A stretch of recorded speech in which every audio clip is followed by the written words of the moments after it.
कला किसी की उम्र की मोहताज नहीं होती। जिस तरह का प्रभाव छोड़ने की एक कलाकार कल्पना करता है, जिस तरह की लेगेसी कायम करने की एक कलाकार अपेक्षा रखता है, उससे बहुत ज़्यादा इस रचनाकार ने हासिल किया।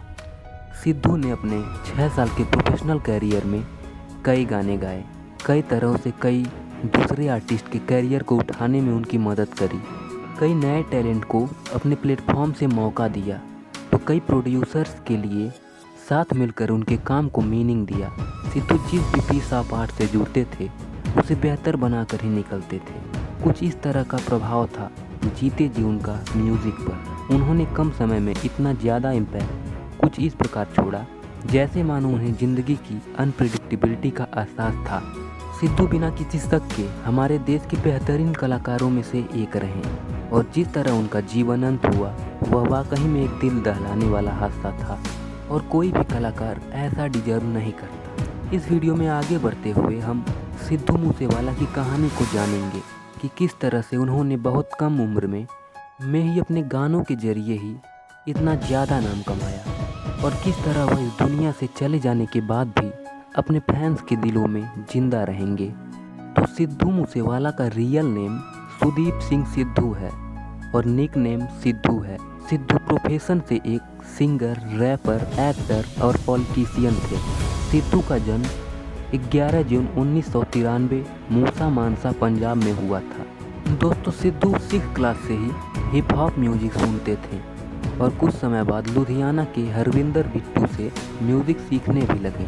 सिद्धू ने अपने स्कूल की पढ़ाई अपने होम टाउन मूसा मानसा से ही की और आगे की पढ़ाई गुरु नानक देव इंजीनियरिंग कॉलेज लुधियाना से की, जहां से सिद्धू मूसेवाला ने 2016 में इलेक्ट्रिकल इंजीनियरिंग में ग्रेजुएशन किया। और जब सिद्धू ग्रेजुएशन कर रहे थे तो सिद्धू ने पॉपुलर पंजाबी लिरिसिस्ट को गाने लिखने के लिए अप्रोच किया, लेकिन उस लिरिसिस्ट ने सिद्धू को गाने लिखने के लिए मना कर दिया, जिसके बाद सिद्धू खुद गाने लिखने लगे और अपने कॉलेज की पढ़ाई पूरा करने के बाद 2016 में सिद्धू कनाडा चले गए, जहां पे उन्होंने कुछ गाने लिखे और साथ साथ पढ़ते भी रहे। सिद्धू ने अपने कैरियर की शुरुआत एज ए लिरिसिस्ट की। सिद्धू ने 2016 में पंजाबी सिंगर निंजा के लिए लाइसेंस सॉन्ग लिखा और यह सॉन्ग वर्ल्ड वाइड हिट हुआ। और इसके अलावा सिद्धू ने कई और बड़े सिंगर्स के लिए गाने लिखे। सिद्धू ने कनाडा में रहकर ही अपना पहला सॉन्ग जी वैगन रिलीज़ किया, जो काफ़ी पॉपुलर हुआ और इसके साथ ही सिद्धू ने लाइव शोज करने भी स्टार्ट कर दिए। इसके बाद सिद्धू ने 2017 में अपना अगला सॉन्ग सो हाई रिलीज़ किया, जो वर्ल्ड वाइड काफ़ी हिट हुआ और इस सॉन्ग के लिए सिद्धू को ब्रिट एशिया टीवी म्यूज़िक अवार्ड भी दिया गया।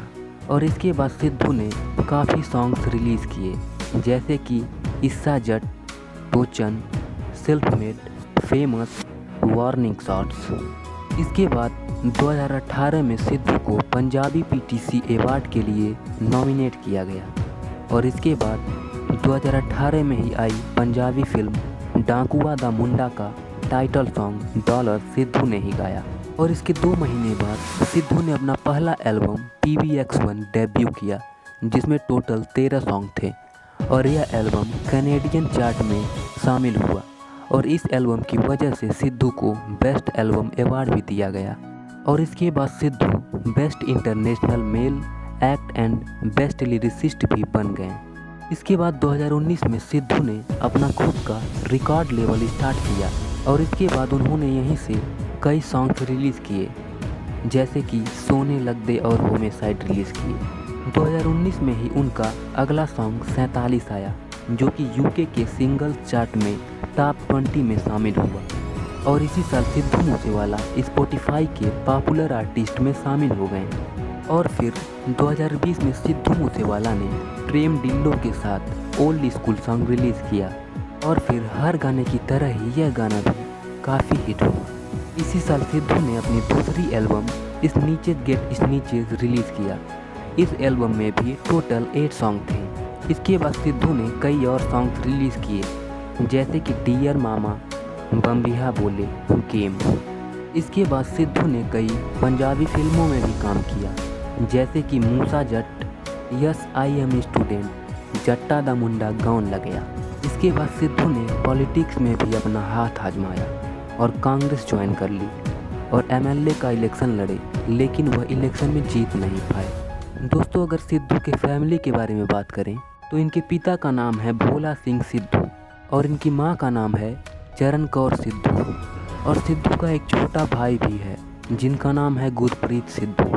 दोस्तों, अगर बात करें सिद्धू के इनकम सोर्सेज की तो एक सॉन्ग करके लगभग 10 से 15 लाख तक कमा लेते थे और वो एक शो करने का चार्ज लगभग 15 से 18 लाख तक लेते थे। दोस्तों, अगर बात करें इनकी नेटवर्थ की तो इनका टोटल नेटवर्थ अप्रॉक्स 30 करोड़ तक था। लेकिन दोस्तों, 29 मई 2022 को जब अचानक यह खबर आई कि सिद्धू मूसेवाला की हत्या कर दी गई है तो पूरे पंजाब में खौफ की स्थिति पैदा हो गई और पूरे देश ने एक अच्छे कलाकार को खो दिया। दोस्तों, ऐसा लगता है कि सिद्धू को अपने मौत का एहसास पहले ही हो गया था, क्योंकि 25 मई 2022 को उनका आखिरी song the last ride release हुआ था और इस गाने का मेन थीम था कि जब एक जवान आदमी की मृत्यु होती है तो क्या होता है। और ठीक 4 दिन बाद 29 मई को उनकी मृत्यु खुद हो गई। दोस्तों, सिद्धू एक बेहतरीन कलाकार थे। सिद्धू तो अब इस दुनिया में नहीं रहे, लेकिन वह अपने गानों के जरिए अपने फैंस के दिलों में हमेशा जिंदा रहेंगे।